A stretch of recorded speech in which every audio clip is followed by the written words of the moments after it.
ठहरिए राजकुमार। प्रथम ये सिद्ध कीजिए कि राजकुमार दुर्योधन ने राजकुमार भीम की वास्तव में हत्या की है,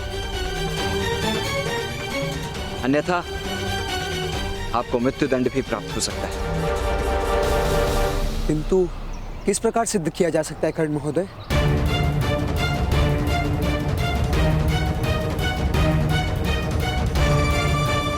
और यदि दुर्योधन ने यह कार्य किया है तो वो सत्य नहीं बोलेगा। मेरे पास एक मार्ग है।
जिस भ्राता ने आदेश दिया है, मैं शीघ्र ही बहुत सारे औषधियां लेकर प्रमाण कोटि जाना होगा।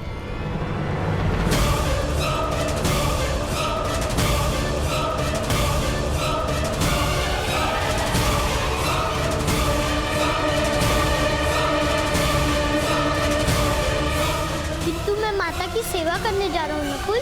अब माता को सेवा की आवश्यकता नहीं होगी।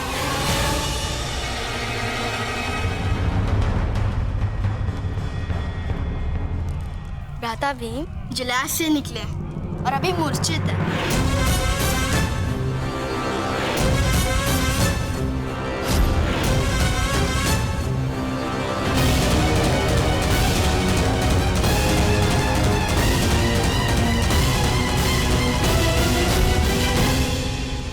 ज्येष्ठ और भ्राता अर्जुन माता को लेने गए, शीघ्रता करो। भ्राताश्री, यदि भीम जागरूक हो जाएगा तो बड़ी दुविधा हो जाएगी। वो जीवित नहीं रह सकता। चलो। किंतु भ्राताश्री, मामाश्री से विचार करने का समय नहीं है हमारे पास। मामाश्री पिताश्री के साथ मंत्रणा में व्यस्त है। यदि उनकी प्रतीक्षा की तो अनर्थ हो जाएगा। चलो।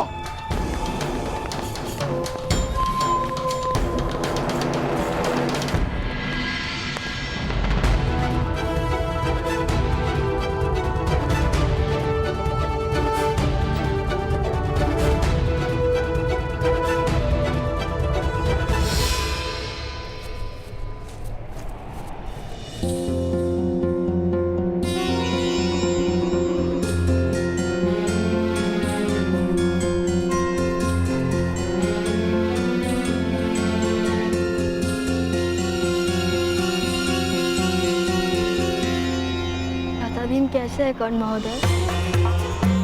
इस समय विश्राम की आवश्यकता है।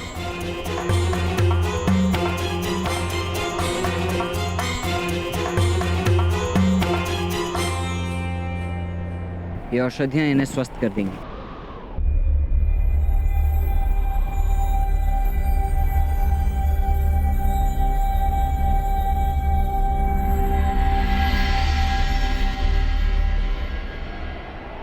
किसी ने आप दोनों को इस ओर आते तो नहीं देखा ना?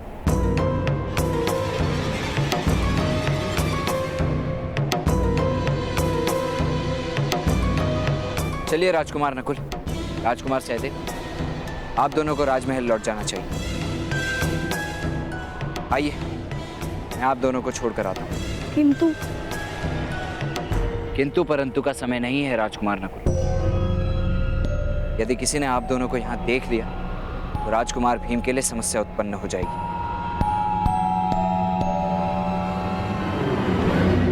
इन्हें जिसने भी विष दिया है वो अवश्य इन्हें फिर मारने का प्रयत्न करेगा।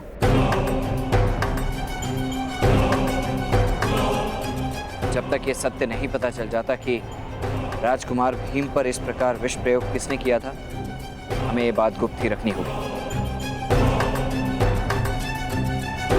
चलिए।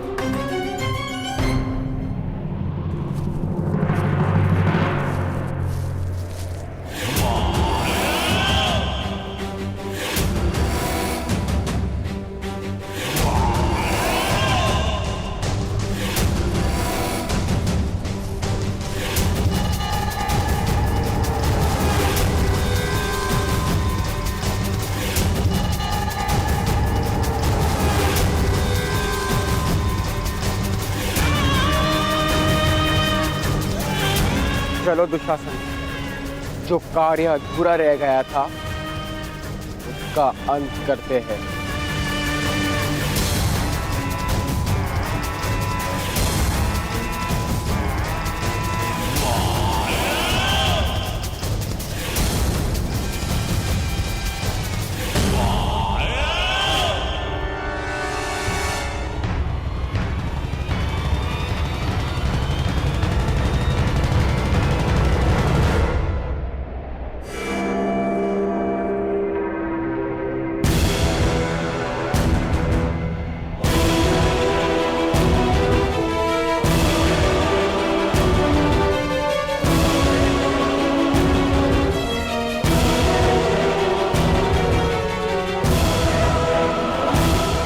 तुम्हारी मृत्यु निश्चित है भीम।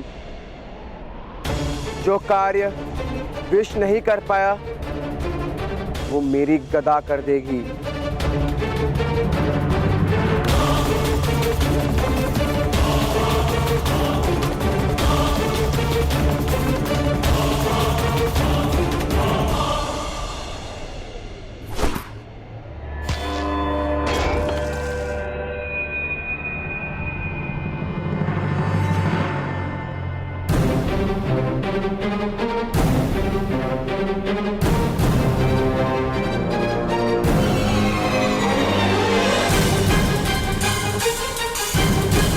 भीम नहीं दुर्योधन।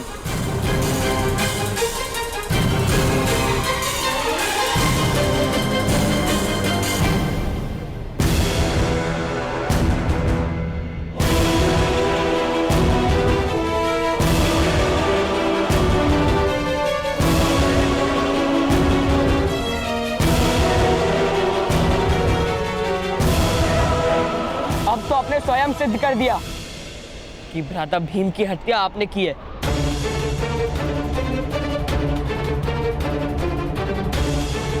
अब तो आपको विश्वास हो गया ना ज्येष्ठ? आप बस आदेश दीजिए, मैं इन सब का वध कर दूंगा।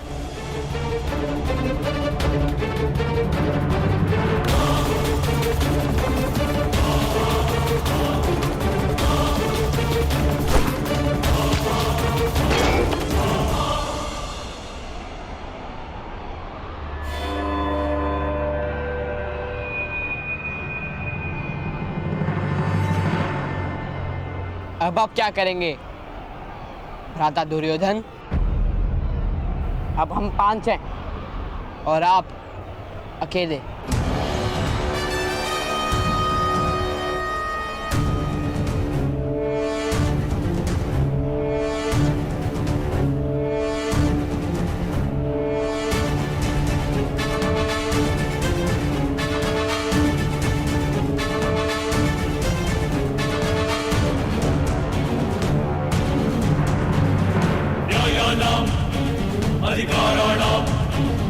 दुशासन, कोई भी जीवित नहीं रहना चाहिए।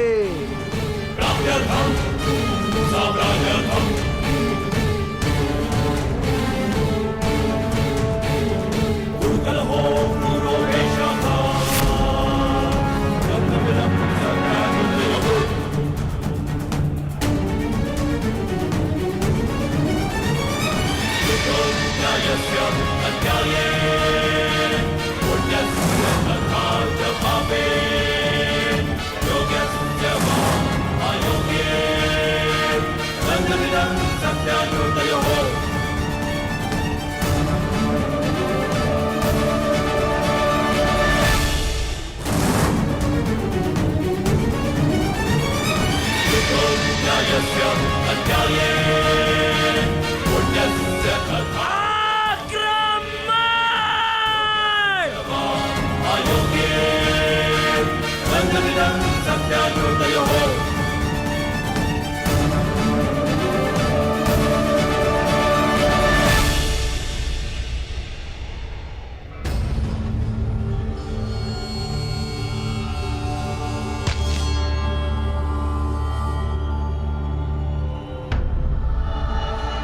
धनुष उठाइए कर्ण महोदय। स्वयं की रक्षा करना अपराध नहीं होता। यथार्थ कह रहे हैं राजकुमार अर्जुन। एक सूद से स्वयं की रक्षा करना अपराध नहीं होता राजकुमार दुशासन।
नहीं अर्जुन, दुर्योधन के अपराध का न्याय केवल महाराज ही कर सकते हैं।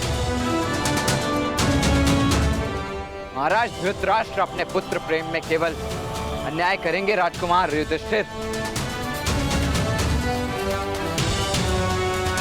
कर्ण महोदय उचित कह रहे हैं ज्येष्ठ। भ्राता दुर्योधन के अधर्म का मार्ग मुझे अंत करने दीजिए। किंतु दूसरों के अधर्म के कारण हम अपना धर्म नहीं छोड़ सकते अर्जुन। हम दुर्योधन को राज्यसभा में लेकर जाएंगे।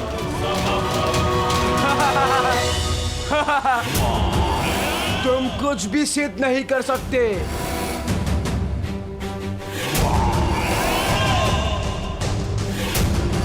यदि मुझ पर आरोप लगाया तो तुम सब अवश्य निष्कासित कर दिए जाओगे। हस्तिनापुर में तुम नहीं रह सकते। ये राष्ट्र भी मेरा है, नगर भी मेरा है और सिंहासन भी मेरा है।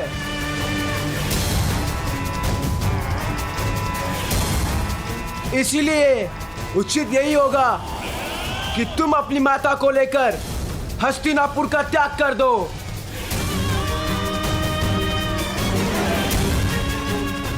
यहां तुम्हारे लिए कोई स्थान नहीं।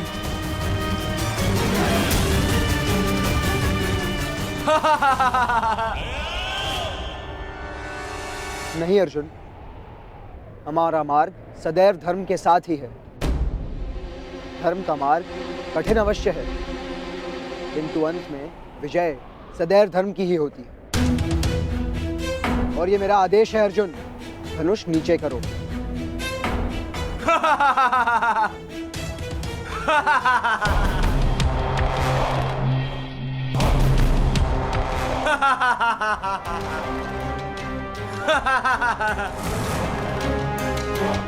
और ये मेरा आदेश है अर्जुन, धनुष नीचे करो।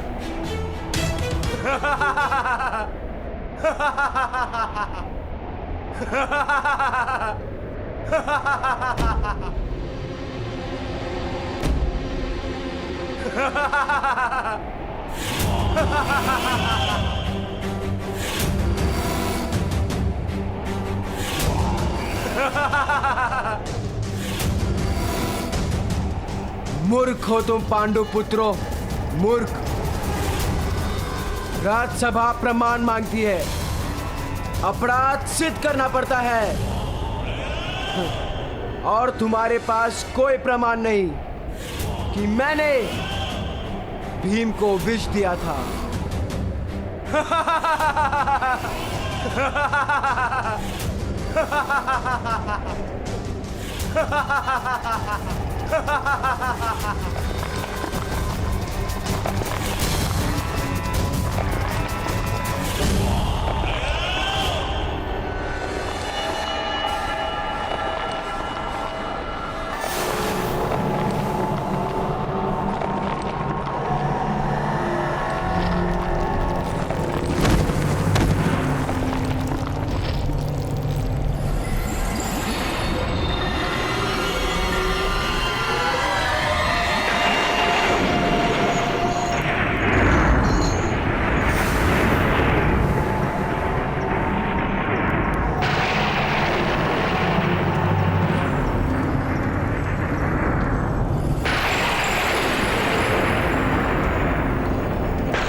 प्रमाण की आवश्यकता है तुमको दुर्योधन?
है तो आओ, तुम्हारी ये इच्छा भी पूर्ण कर देता हूँ।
इतना सरल नहीं है।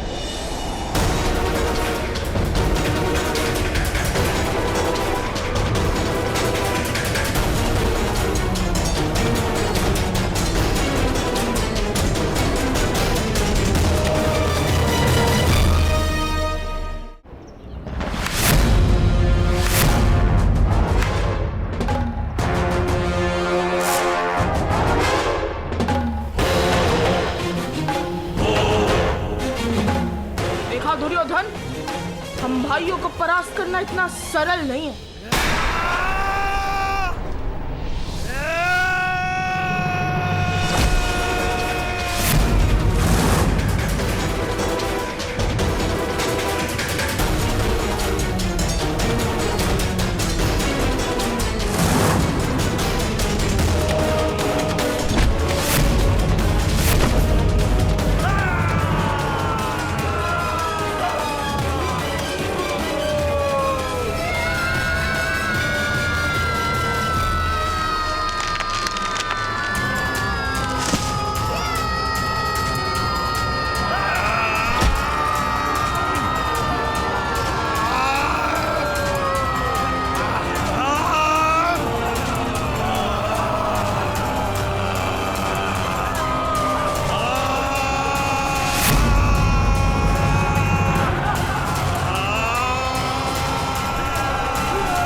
भी तुम्हारी मृत्यु की शंका से प्राण सूख रहे थे मेरे। तुम स्वस्थ हो ना? केवल स्वस्थ नहीं माता, मैं अधिक बलवान होकर लौटा हूँ।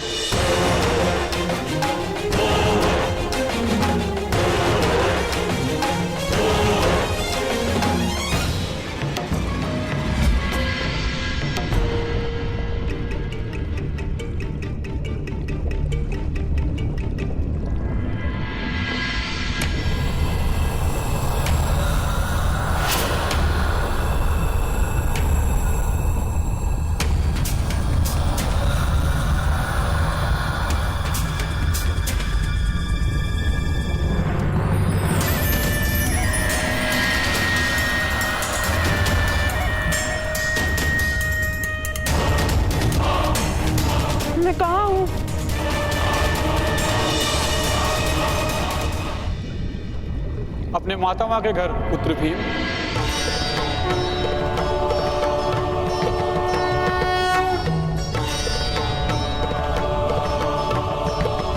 प्रणिपात। तुम्हारा कल्याण हो पुत्र।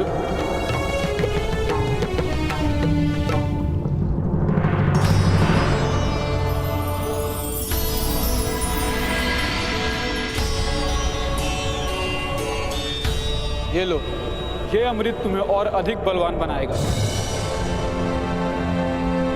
तुम में 100 हाथियों का बल होगा और आज के बाद कोई भी विष का परिणाम तुम पर कभी नहीं होगा।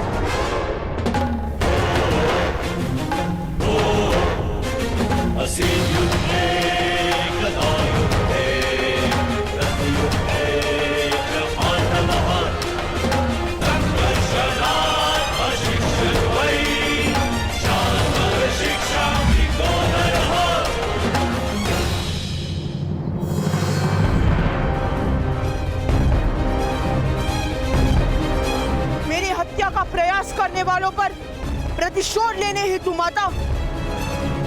राजकुमार भीम, आप पर हत्या का प्रयास किसने किया था?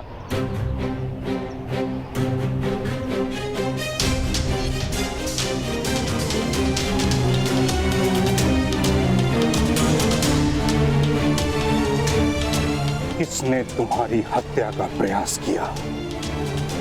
उत्तर दो भीम।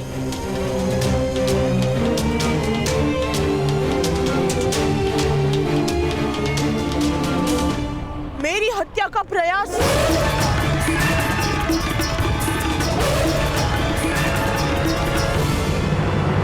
नहीं था श्री।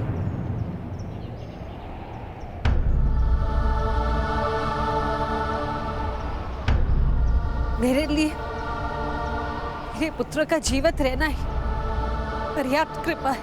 किंतु कुंती, पिताश्री, हम कोई प्रतिशोध नहीं लेंगे।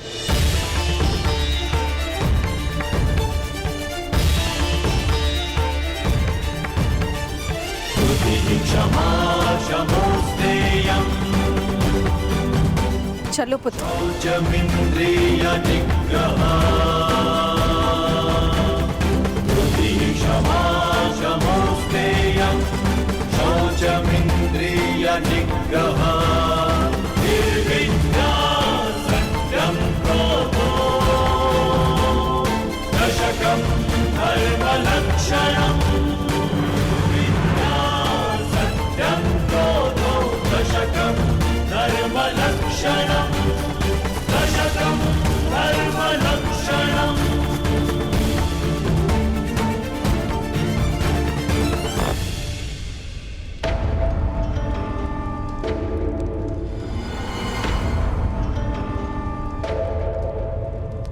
मामाश्री,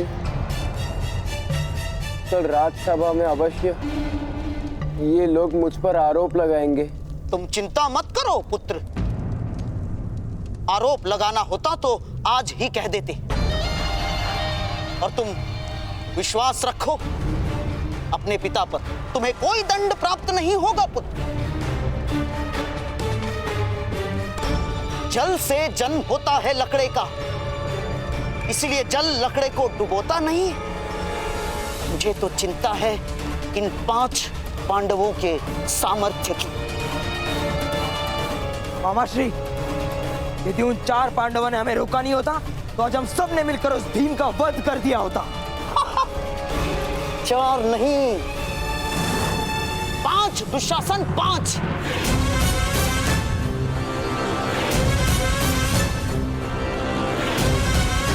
जब से वो सूत पुत्र कर्ण पांडवों का मित्र हुआ है, तब से उनका सामर्थ्य असाधारण हो गया है पुत्र।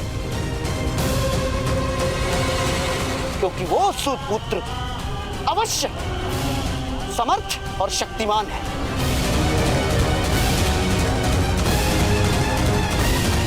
यदि पांडवों को मारना होगा तो उस सूत पुत्र कर्ण को हमारे पक्ष में करना ही होगा दुर्योधन।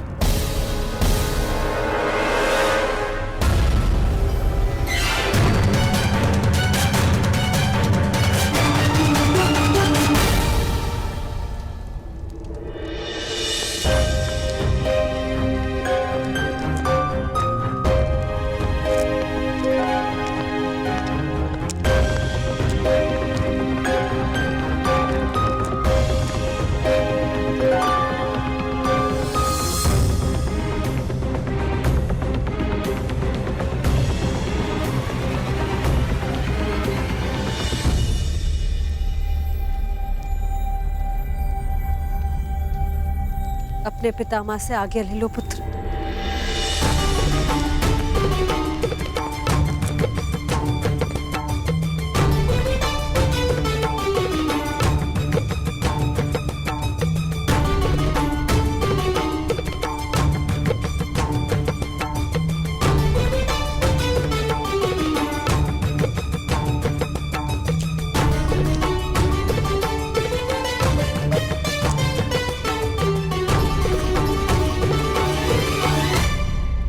आज्ञा दीजिए ताजश्री। हिम के रक्षण हेतु मैंने और मेरे पुत्रों ने अनुष्ठान का प्रण लिया है। तुम्हारा अनुष्ठान कब समाप्त होगा कुंती? जिस समय मेरे हृदय को विश्वास हो जाए कि मेरे पुत्र हस्तिनापुर में सुरक्षित हैं।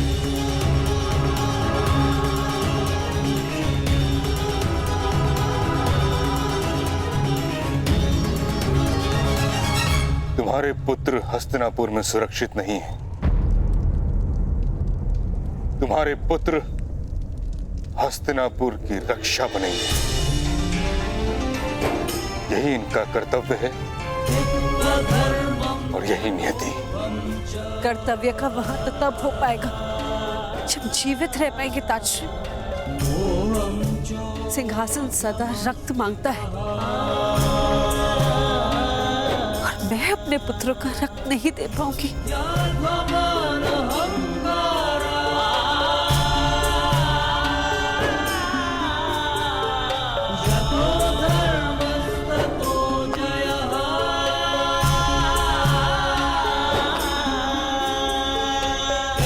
इस समय हस्तिनापुर के सिंहासन को धर्म की आवश्यकता है कुंती। सिंहासन की लालसा के कारण धृतराष्ट्र के पुत्रों ने अधर्म कर दिया है। अधर्म का निवारण ज्ञान से होता है। मैंने इन राजपुत्रों के लिए ज्ञान और अनुशासन का उपाय ढूंढ लिया है।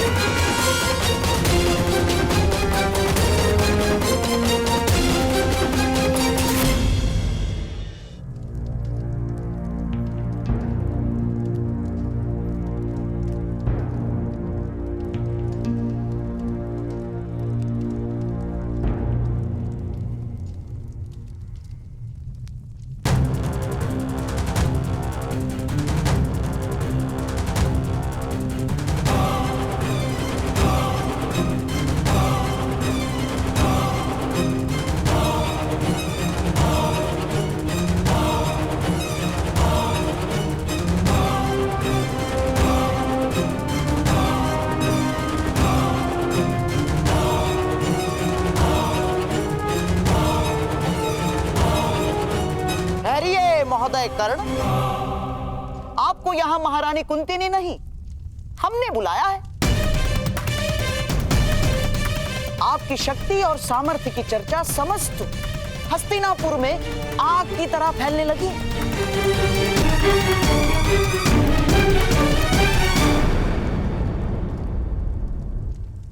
क्यों नगर में आग लगा रहे हैं गांधार राज? आपका सामर्थ्य आग लगा रहा है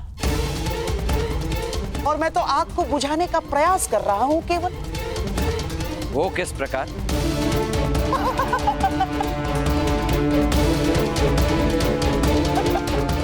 इस प्रकार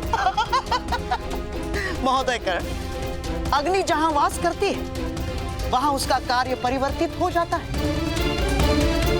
सूर्य की अग्नि जीवन देती है और ज्वालामुखी की अग्नि मृत्यु। मैं तो केवल आपकी ज्वालामुखी को सूर्य बनाने का प्रयास करना चाहता हूं, केवल।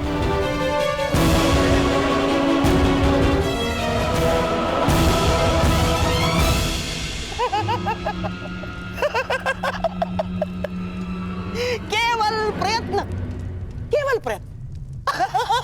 आइए दूध खेलते हैं, आइए।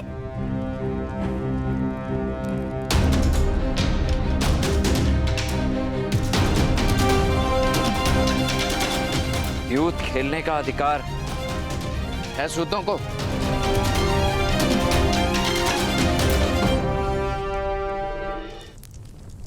अधिकार?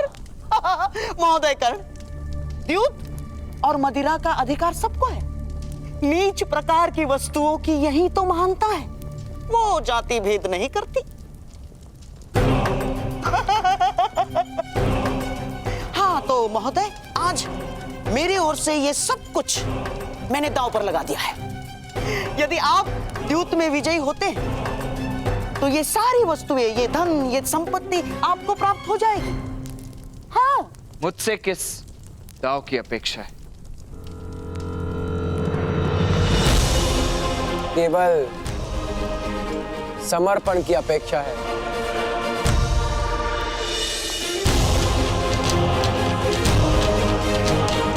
मित्र कर्ण,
जब तक ज्वालामुखी में विस्फोट नहीं होता तब तक वो सूर्य तो क्या, घर का दीपक भी नहीं बन सकता। मैं सूर्य बनूंगा, किंतु अपने विस्फोट से, राजकुमार दुर्योधन। और विस्फोट समर्पित नहीं हो सकता।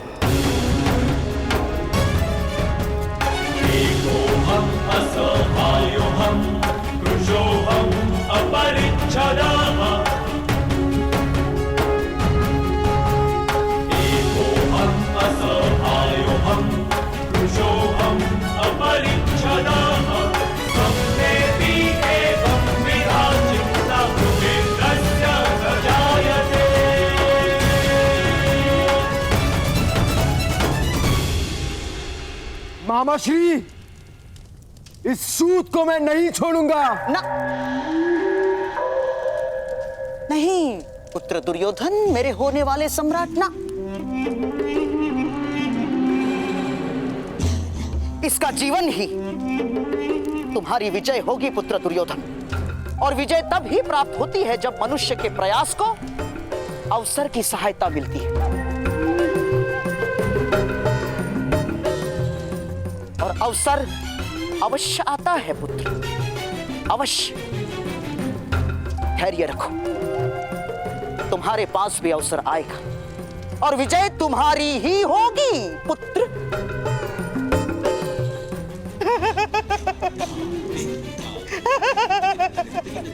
तुम्हारी ही होगी।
यदि मेरी इच्छा होती तो संपूर्ण पांचाल को भस्म कर देता,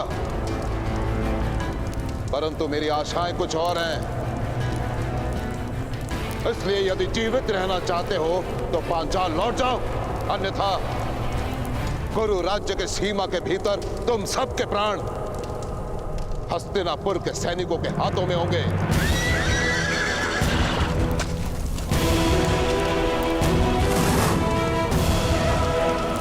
पंचाल की सेना आक्रमण!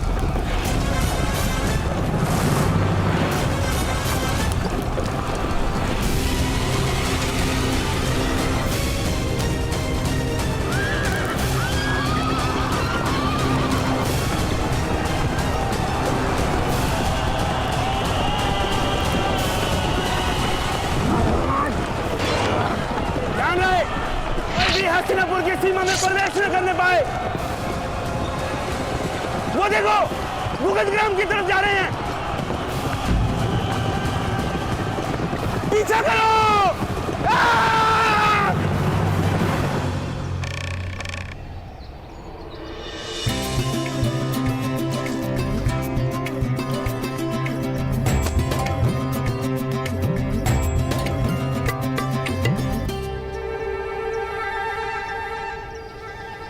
यदि मेरे रक्षा हेतु ये अनुष्ठान है माता, तो मुझे ये फल खाने की आज्ञा होनी चाहिए।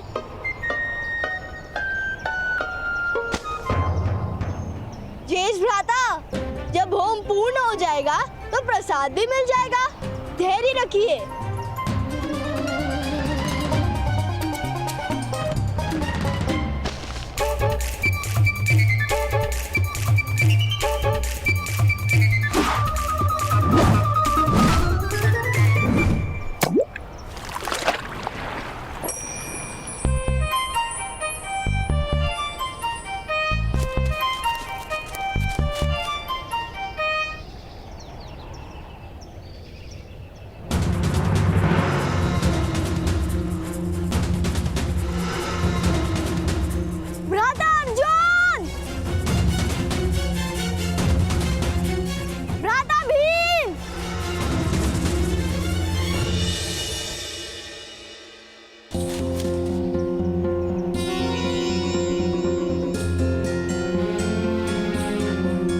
गेंद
क्या हुआ सैनिक महोदय? पांचाल के सैनिक कहाँ गए? पांचाल के सैनिक भुगतग्राम के अंदर घुसे हुए हैं, और यही नहीं, पांचाल के सैनिकों ने भुगतग्राम की प्रजा को अपना बंदी बना लिया है। यदि हमने अंदर प्रवेश किया तो उनके प्राण संकट में आ सकते हैं। यदि आप नहीं ठहरे रहेंगे तो उनके प्राणों पर और अधिक संकट आ सकता है। चलिए। परंतु हमें अंदर जाने के आदेश नहीं है, और मैं आदेश की प्रतीक्षा नहीं कर सकता।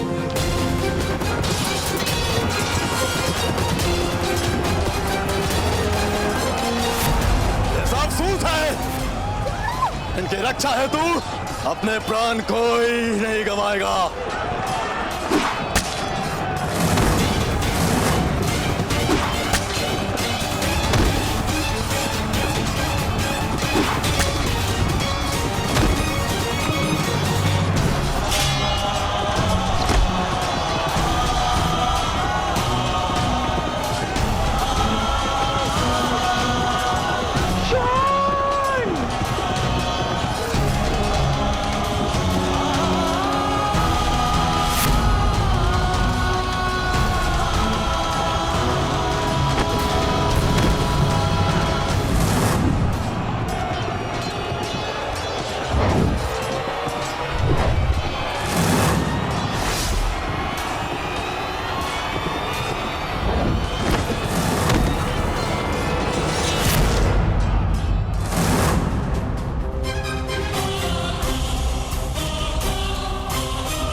अब तुम्हारी रक्षा हेतु कौन आएगा?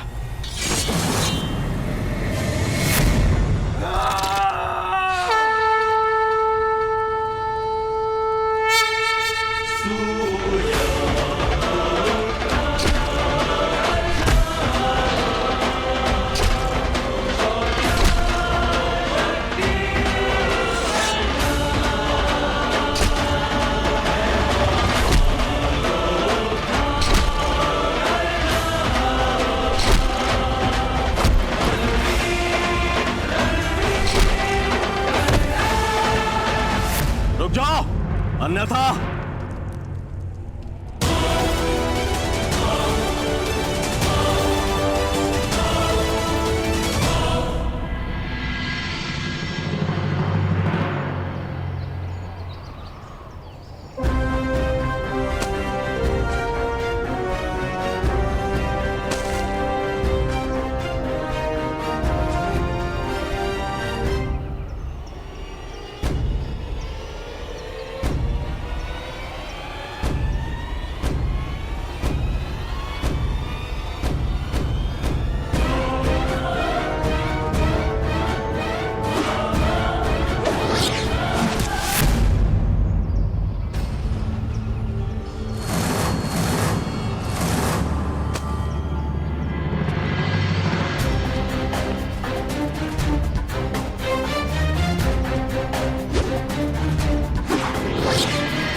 आप पद्मूदय महोदय, कौन है आप?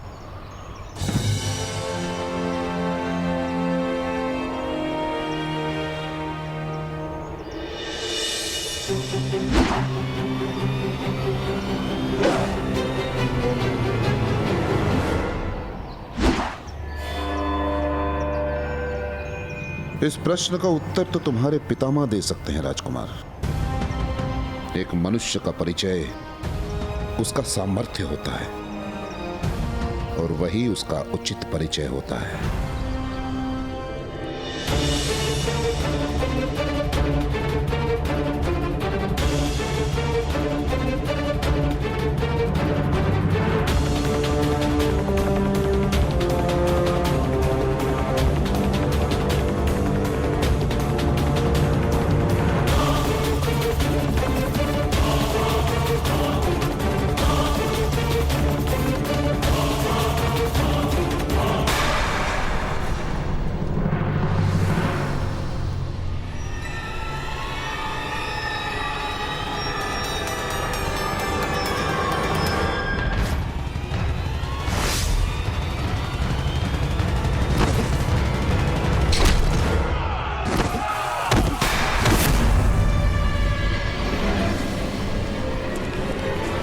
यदि कोई सामने आया तो इनकी मृत्यु निश्चित है।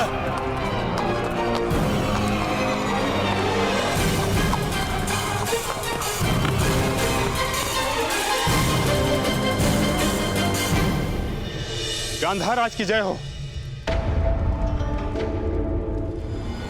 भुगत ग्राम के कुछ प्रजाजनों को बंदी बनाकर पांचाल के सैनिक सीमा पार जा रहे हैं। तो मैं क्या करूं? मुझे मत कहो, जाके पितामह को कहो। महामहिम इस समय हस्तिनापुर में उपस्थित नहीं है और महाराज भी विश्राम में हैं।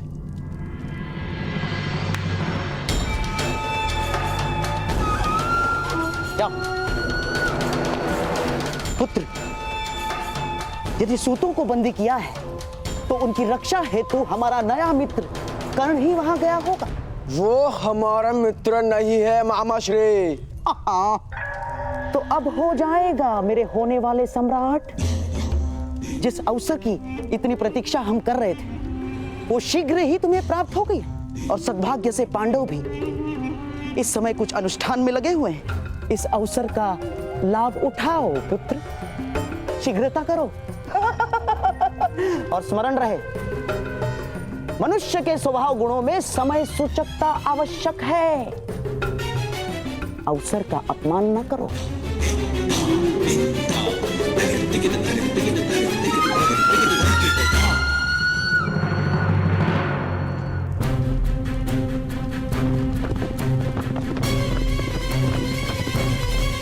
ठहरिए।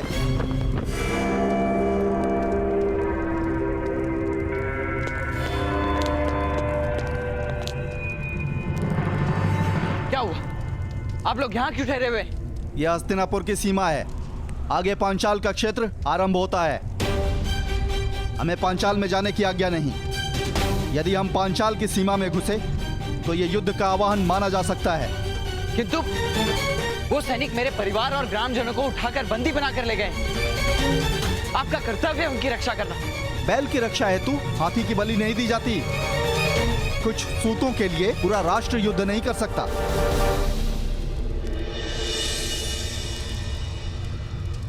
ना मैं सैनिक हूं और ना ही राष्ट्र सेवक, और मुझ पर कोई बंधन भी नहीं है। और यदि है तो मैं उसे मान्य नहीं करता। अगर उस पार गए तो अवश्य दंड मिलेगा, पकड़े गए तो पांचाल दंड देगा, और लौट कर आए तो हस्तिनापुर दंड देगा। तो अपने महाराज से कह दीजिए कि राजकुमार दुर्योधन भी दंड के भागी है, क्योंकि अपनी प्रजाजनों की रक्षा का समय हो तो मैं राजनीति का विचार नहीं कर सकता।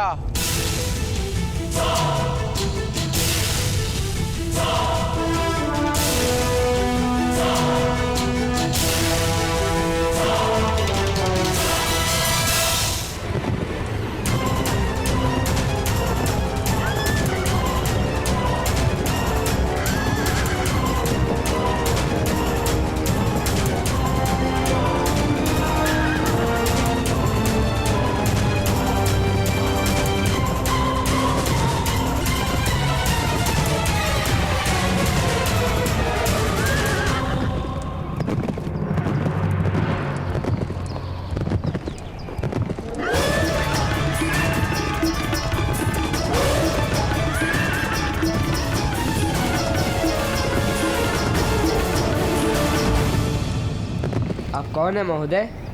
किस प्रकार संभव किया आपने? भारद्वाज पुत्र द्रोण के लिए कुछ भी असंभव नहीं।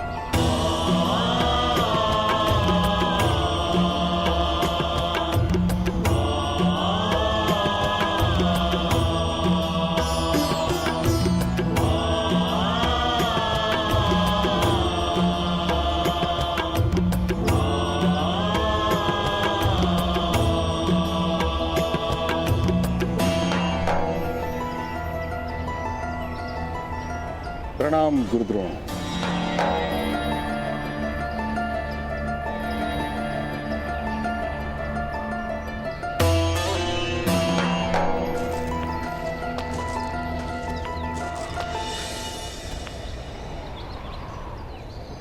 हस्तिनापुर में आप पधारे, ये सद्भाग्य है हमारा।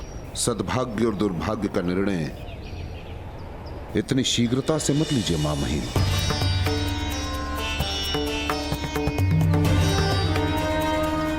आपको भली भांति ज्ञात होगा कि मेरे पिता गुरु भारद्वाज के आश्रम में पांचाल के राजकुमार द्रुपद अभ्यास करते थे। मैं जानता हूं। वो मेरे परम मित्र थे मामहिम। बहुत प्रेम था हम दोनों के बीच,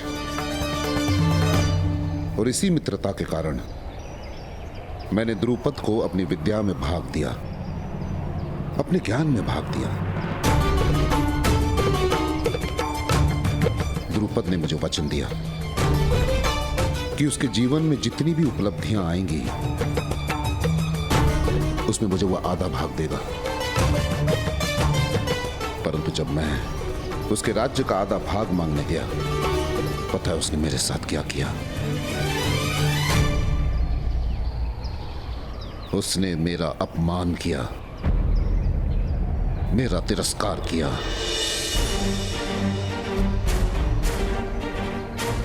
मेरे अधिकार पर स्वार्थ का आरोप लगाया।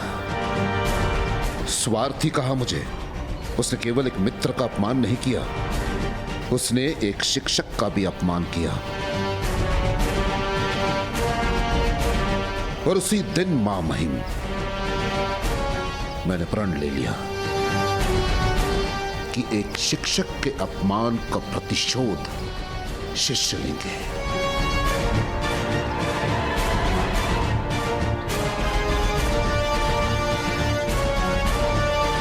और वही उचित प्रतिशोध होगा। मुझे बंदी बनाने के लिए द्रुपद ने सेना भेजी है, और इस समय वही सेना कुरु राज्य के सीमा का उल्लंघन कर चुके हैं। हो सकता है इससे भी अधिक सेना आए। मेरे कहने का अर्थ यह है कि यदि मुझे आपने शरण दी तो वो दुर्भाग्य होगा, और यदि आपने मेरे ज्ञान का लाभ उठाया, मेरी विद्या का लाभ उठाया, वो सद्भाग्य होगा। निर्णय आपको लेना है, वो भी उचित।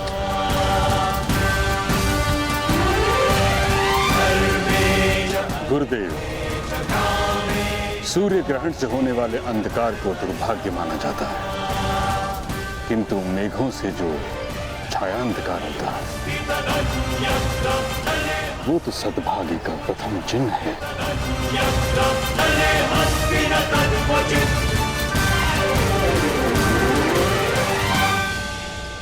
हस्तिनापुर में आपका स्वागत है।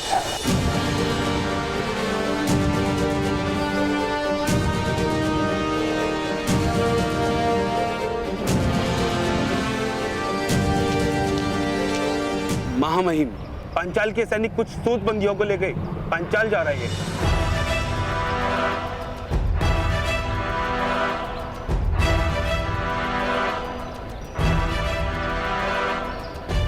आपके ऊपर आने वाली विपदाओं का भी स्वागत है।